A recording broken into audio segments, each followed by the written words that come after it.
We are now seeing that nurses and healthcare professionals are being let go and fired as we speak. This is a really big concern. This has many people extremely worried about what is to come. But what I find is interesting about all this is many people said that nurses, healthcare professionals, they would never be fired. This is a very solid industry. These are essential workers. They will not be let go. Well, that's not the case. They are being let go, and for a very interesting reason. So I'm going to break all this down in just a moment. But all I ask is one thing. Take 2 seconds, go ahead, hit that like button if you enjoy these daily updates. And now, let's begin.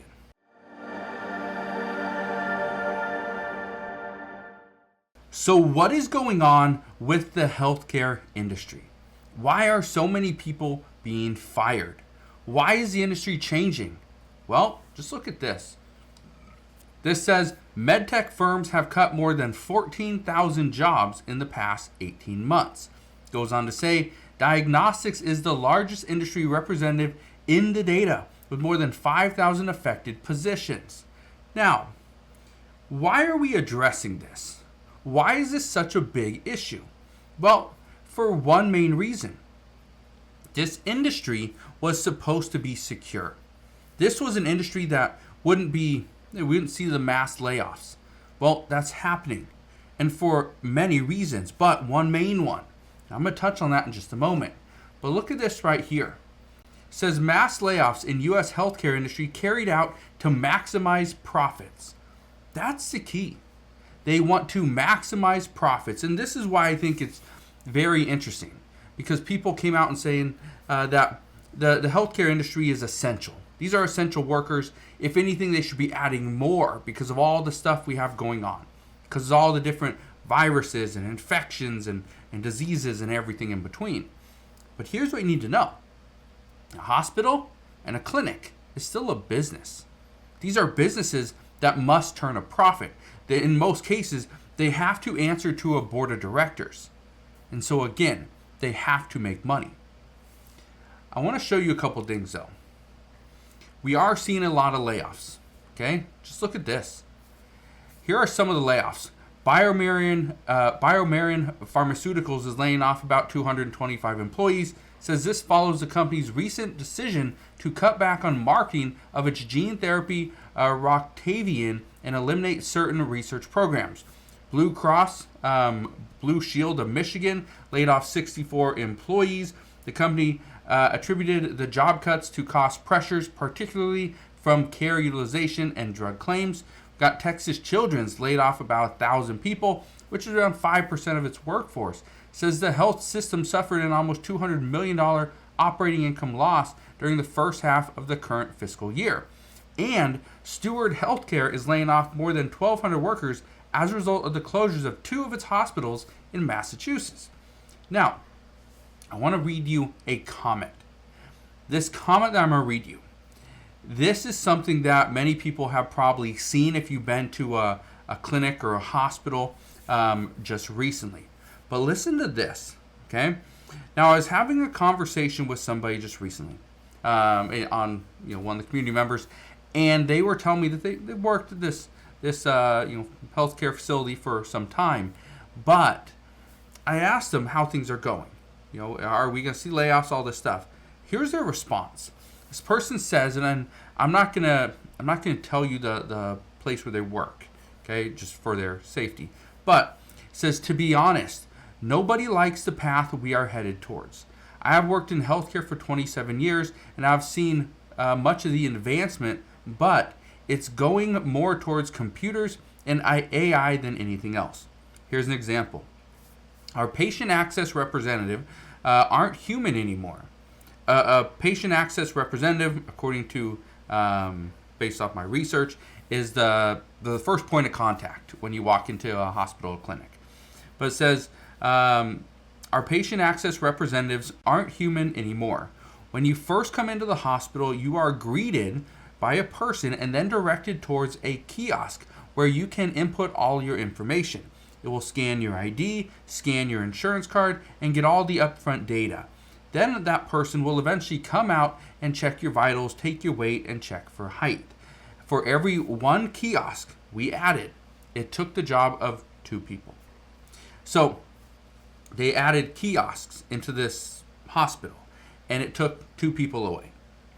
This is just the beginning. Okay, think about it. This is just the beginning.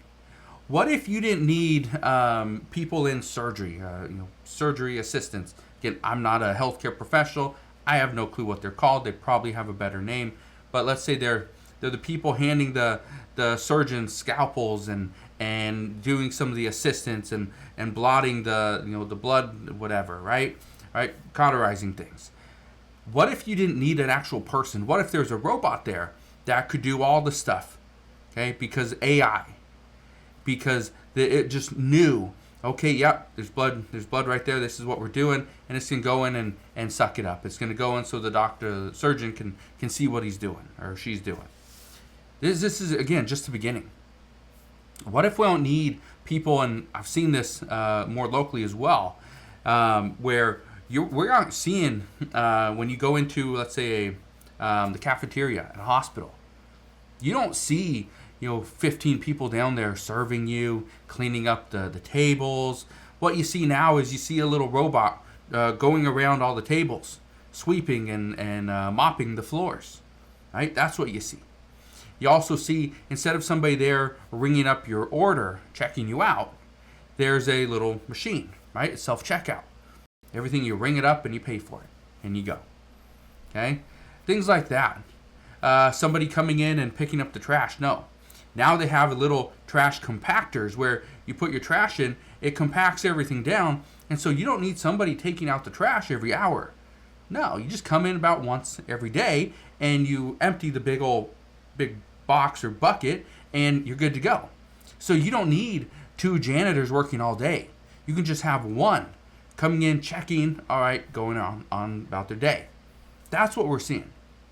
But again, this is inside these clinics and these hospitals. According to reports, we are seeing that the technology that we are now inputting into these clinics and hospitals are taking away thousands of jobs. Thousands of people are going to lose their jobs. These are nurses, okay? Doctors, surgeons are going to lose their jobs because we don't need them anymore, according to reports. Now, I want to show you this because here's another one. CVS pharmacies closing hundreds of stores in 2024. We've already seen the beginning of it, where some of them aren't profitable. But this is what I think is interesting. That you go into a pharmacy that is attached to a hospital or clinic, you see less people. You don't need people counting the pills anymore. You don't need the pharmacy assistants or whatever they're called. You don't need 5 of them anymore, right? Filling prescriptions, because now we have computers, we have technology that can do all this stuff. We don't have to count the pills 1 by 1 or 2 by 2 or 10 by 10 or whatever they do. No, there's machines that do it all. We don't have to have a human actually touching any of this stuff. And that's what I think is interesting. Because again, we've been told that technology is going to get hit. Yeah, you don't want to be in the technology sector. You want to be a nurse, you want to be a doctor, you want to be somewhere in the healthcare profession. Because that's safe, that's untouchable. But now, we're seeing that nurses are being let go. Doctors being let go. That's what we're seeing. So, while so many people are saying that the economy is strong and everything's going to be just fine, look at this. Look at this through, just a kind of bigger view. How is the economy doing great when now we're seeing essential workers like doctors and nurses are being let go? Because now they're seeing that their position is being taken over by a computer, by artificial intelligence. Yeah. So again, I just wanted to share this with you and show you that yes, there are some tough times coming, because not everyone is going to be going to have a job after this. A lot of people are going to be hurt. Okay? So if you have any stories regarding healthcare, something that you are seeing, again, I get comments from people all the time, and this healthcare professional says, 27 years in the field and seeing kiosks take away people's jobs. That can be tough. So let me know if you have any stories like this. Again, I just want to thank you guys for watching. Thank you guys for commenting as well. If you enjoyed today's video, do me a favor, go ahead, hit that like button, consider subscribing, and I will see you guys on the next one.